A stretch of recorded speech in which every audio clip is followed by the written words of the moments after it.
Si tu sais que tu dois changer ton chauffage, oui, le chauffage est à 40% responsable de l'amélioration de ton énergie, de ton efficience énergétique. Mais il reste 60%. Ça veut dire que tu peux utiliser les autres 60% là pour améliorer ton efficience énergétique. Donc les 60% là, ça peut être les fenêtres, ça peut être les portes, ça peut être l'isolation du bâtiment, ça peut être l'isolation du toit et tout, avant de tomber sur le chauffage. Donc tu n'es pas obligé de tout faire ça maintenant. Tu peux le faire de manière progressive. Et ce n'est pas comme s'ils sont venus là exiger qu'on doit assainir les bâtiments dans un an. Ils donnent parfois 10-15 ans. Pendant ces 15 ans-là, tu fais progressivement. Avant même que les 15 ans arrivent, tu es déjà à une efficience énergétique acceptable. Donc, je vais dire, s'asseoir et dire que voilà, les assainissements obligatoires des bâtiments vont plomber tes investissements, c'est paresseux. Et en plus, il faut des défis. C'est en résolvant des problèmes que tu gagnes de l'argent. Tu veux être un investisseur qui gagne de l'argent sans résoudre des problèmes. L'investisseur, c'est celui-là qui résout des problèmes. Donc, tu vas trouver alors dans quel investissement où tu ne fais aucun effort. Tu vas seulement t'asseoir et puis l'argent va venir te trouver. Ça n'existe pas. Même le loto, c'est facile de choisir les chiffres. Même le loto là, c'est facile de choisir les chiffres. Il y a des gens qui ont joué pendant 50 ans et n'ont jamais gagné le désordre. Donc, il faut faire très attention.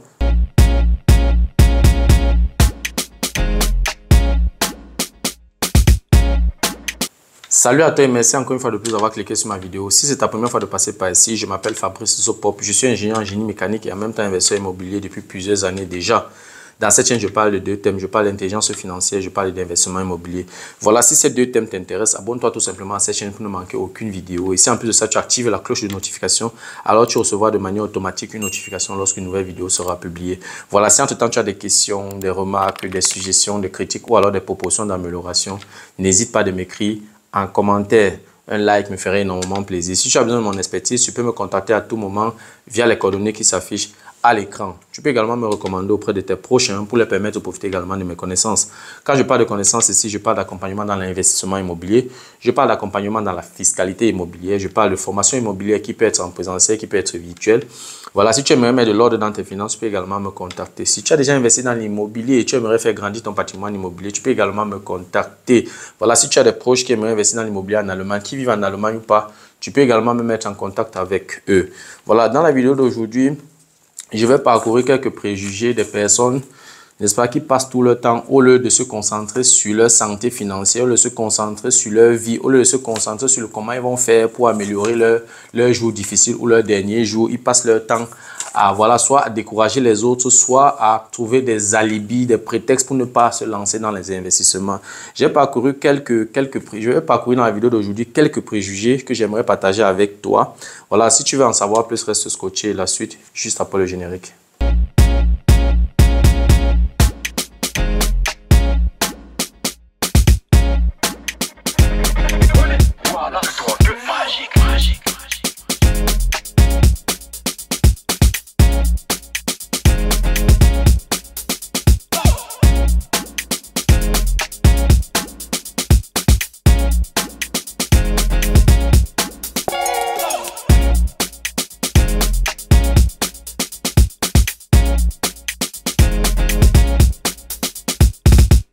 Voilà, comme je l'ai énoncé à l'introduction, il y a plusieurs personnes qui sont des paresseuses, des personnes qui ne vont jamais se lancer dans l'investissement, mais qui vont toujours trouver des excuses. Oui, tantôt les prix des biens immobiliers sont élevés, tantôt les taux d'intérêt sont élevés. Bref, toujours en train de trouver des prétextes. Et ce que tu dois d'abord savoir d'entrée de jeu, c'est qu'il n'y aura jamais un bon moment. Il n'y a pas un moment idéal pour investir dans l'immobilier. Tu ne peux pas influencer la conjoncture du marché. C'est ton profil que tu peux influencer. C'est ta solvabilité que tu peux influencer. Donc voilà, le premier préjugé que j'ai apporté dans la vidéo d'aujourd'hui, ce sont les taux d'intérêt. Voilà, il y a certaines personnes qui disent que les taux d'intérêt sont élevés. Voilà, on va aller pas à pas.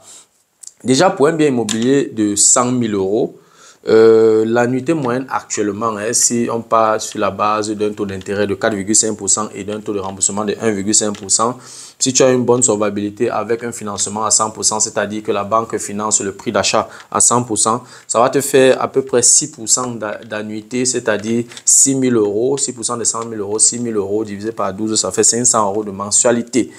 Donc, ils vont te dire, par exemple, que avoir un loyer de plus de 500 euros sans charge pour un bien qui coûte 100 000 euros, c'est impossible. C'est très faux. Il faut savoir que tu n'es pas obligé d'aller investir à Munich ou bien tu n'es pas obligé d'aller investir à Stuttgart ou bien à Berlin. Oui, j'ai par exemple acheté un bien immobilier à 102 000 euros et ça me rapporte un loyer mensuel de 525 euros. Donc, tout dépend de la ville dans laquelle tu veux investir, tout dépend de la stratégie que tu as. Tu n'es pas obligé, voilà, de donner ça à une simple famille. Tu peux mettre ça à la disposition des étudiants. Tu peux acheter un appartement de 3, à T3 où tu fais 103 chambres. Normalement, si tu achètes un appartement dans une ville moyenne à 120 000 euros, un appartement T3, 120 000 euros, oui, tu peux t'arranger. Tu peux t'arranger à avoir là-bas pour les étudiants 350 euros par personne. On est à 1050 euros. Donc, je vais dire, tout dépend de la stratégie que tu as, du lieu dans lequel tu investis. Donc, dis que c'est impossible d'avoir un loyer de 500 euros pour un bien immobilier qui a coûté 100 000 euros. C'est faux, c'est très, très faux. Tu peux bien avoir des biens qui coûtent moins de 100 000 euros et dont le loyer sans charge est plus de 500 euros. Voilà. Et ce que tu dois également savoir, même si tu as acheté un bien immobilier qui coûte 100 000 euros et le loyer est moins de 500 euros et que tu te rends même compte que tu dois injecter un peu d'argent chaque mois pour que l'investissement fonctionne, ce n'est pas grave. Il y a plusieurs autres leviers que tu peux actionner pour en tirer profit. Il y a par exemple le levier fiscal que tu ne dois pas négliger. Pour cela, j'organise une formation dans les prochaines semaines. Oui, il y a le levier fiscal, par exemple, comme l'amortissement que tu peux utiliser comme levier fiscal pour réduire ta charge fiscale. Ça va te permettre donc de faire une plus-value. Tu as les intérêts que tu paies à la banque chaque mois ou chaque année. Ce sont ces intérêts-là, c'est les dépenses liées à ton investissement que tu peux également tenir compte dans ta déclaration d'impôt. Il y a les frais de modernisation que tu peux également considérer. Voilà, par exemple, les leviers que tu peux actionner, n'est-ce pas, pour que ton investissement soit rentable. Il y a également le levier de la location meublée. J'ai pris l'exemple tout à l'heure d'un bien immobilier pour les étudiants. Tu peux utiliser également ce levier-là. C'est la raison pour laquelle je dis toujours, tu dois avoir la connaissance avant de te lancer. Tu dois avoir des objectifs bien définis, bien précis avant d'investir. Tu ne te lèves pas comme ça, comme un mouton, et puis tu commences à investir. Tu ne te lances pas dans l'investissement pour imiter les gens. Ou bien parce que, bon, il faut que tu fasses un investissement. Non, tu dois avoir une stratégie. Tu dois avoir des objectifs bien définis et bien fixés. Tu dois savoir ce que tu fais. Et tu dois calculer avec précision ta rentabilité réelle sans toutefois te mentir toi-même. Parce qu'il y a plusieurs personnes qui veulent, quand ils font les calculs, ils arrondissent les chiffres, ils augmentent et tout pour se faire plaisir. À la fin de la journée, c'est toi qui dépenses. Donc, si tu te mens, tu te mens à toi-même. À qui la faute? Donc, je vais dire, tu dois calculer avec précision ta rentabilité réelle sans toutefois te mentir. Et si tu n'as pas l'étoffe nécessaire, si tu n'as pas la connaissance, achète l'expertise, fais-toi accompagner, fais une formation. Je ne sais pas, trouve des moyens à acquérir la connaissance avant de te lancer.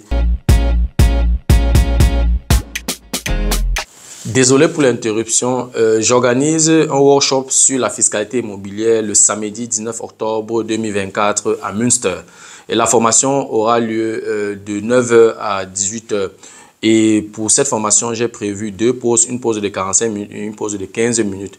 Voilà, dans cette formation, nous allons parcourir les avantages fiscaux, nous allons parcourir les astuces légales et je vais te présenter quelques secrets.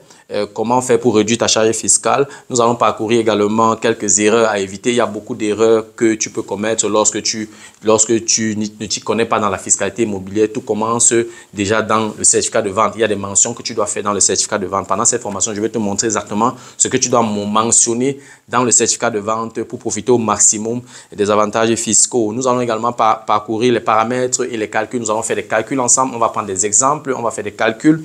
Ensuite, je vais te présenter des exemples pratiques.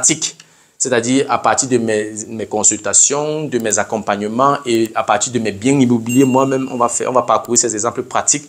Voilà, pour qu'à la fin, tu sois affûté. Parce que l'objectif de cette formation, c'est qu'après cette formation, que tu sois capable de faire ta déclaration d'impôt en utilisant le levier de l'immobilier pour réduire ta charge fiscale de manière considérable.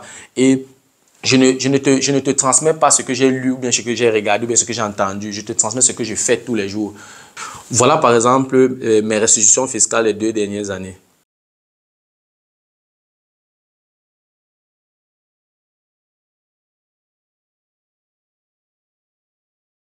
Et par la suite, donc, j'ai prévu une rubrique sur les questions-réponses. Et les questions ne seront pas seulement basées sur la fiscalité immobilière. Ça peut être une quelconque préoccupation dans l'investissement immobilier. Tu peux également me poser toutes tes questions. Si tu as des préoccupations, tu regroupes toutes ces préoccupations. On pourrait en discuter ce jour-là. Si j'ai un peu de temps, on peut encore échanger. Et si on n'a plus assez de temps, on peut remettre ça à une prochaine fois. On peut continuer la conversation, même de manière virtuelle, sous forme de consultation, mais cette fois-ci, ce ne sera pas payante. J'ai également prévu une documentation dans ce sens. Donc, si tu as une quelconque préoccupation dans l'investissement immobilier, c'est une occasion en or de venir avec tes préoccupations. Et aussi, ça va permettre également aux participants d'être en réseau, de créer un réseau. C'est très important. Normalement, si vous voulez investir dans l'immobilier, il faut être en réseau parce que tu ne peux pas être partout à tout moment. Quelqu'un avec qui tu as un réseau peut te débloquer une situation loin de ton lieu d'habitation. Le workshop va coûter 1 000 €, y compris le repas et la boisson. Le repas et la boisson seront offerts par Imogénie Academy. Donc, voilà, n'hésite pas de réserver ta place. Et si tu veux réserver ta place, tu peux me contacter à tout moment via les coordonnées qui s'affichent à l'écran. Voilà, je serais ravi de te compter parmi les participants. On se dit donc au revoir et à très bientôt. Ciao. Le deuxième préjugé, donc, c'est paresseux. C'est la concurrence est rude, il y a trop d'acheteurs. Il faut déjà savoir que l'augmentation des taux d'intérêt a réduit le nombre d'acheteurs. Parce que lorsque les taux d'intérêt augmentent, ça veut donc tout simplement dire que les crédits deviennent chers. C'est vrai que le bien immobilier la valeur du bien immobilier peut diminuer. Ça veut dire que les prix d'achat peuvent baisser lorsque les taux d'intérêt montent, n'est-ce pas? Mais ça fait plutôt fuir les acheteurs sur le marché. Donc, dire qu'il y a trop d'acheteurs encore à ce moment où les taux d'intérêt sont à 4,5%, je pense que c'est faux. C'est faux de dire qu'il y a trop d'acheteurs. Je suis actuellement sur un bien où on était 3 qui voulaient acheter le bien.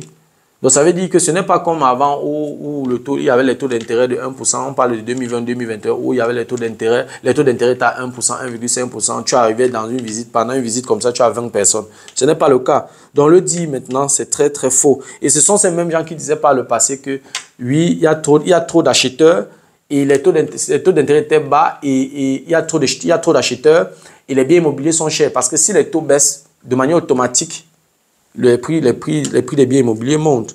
Donc voilà, comme pour dire qu'il n'y a pas un bon moment pour investir dans l'immobilier. Voilà. Donc ce que tu dois faire, c'est que tu dois juste bien te préparer. Tu dois bien te préparer, tu dois avoir la connaissance, tu dois avoir l'étoffe qu'il faut pour bien définir tes stratégies, pour savoir quel genre de bien tu peux acheter, quel genre de bien peut être rentable en fin de journée. Donc, et si c'était aussi facile pour tout le monde, si tout le monde pouvait acheter un bien n'importe comment, si tout le monde pouvait le faire, si c'était aussi facile, c'est que tout le monde s'est lancé dans l'immobilier. Mais ce n'est pas le cas. Il faut de la connaissance. Voilà, il faut de la connaissance. Il faut aussi il faut être fin dans la négociation, n'est-ce pas, pour pouvoir faire de bons deals. Voilà. Et quand tu as la connaissance, l'investissement immobilier devient un jeu d'enfant. Tu dois juste être patient et agir au bon moment. C'est-à-dire que si tu trouves un bien, tu observes, tu as fait bien tes calculs, ça donne.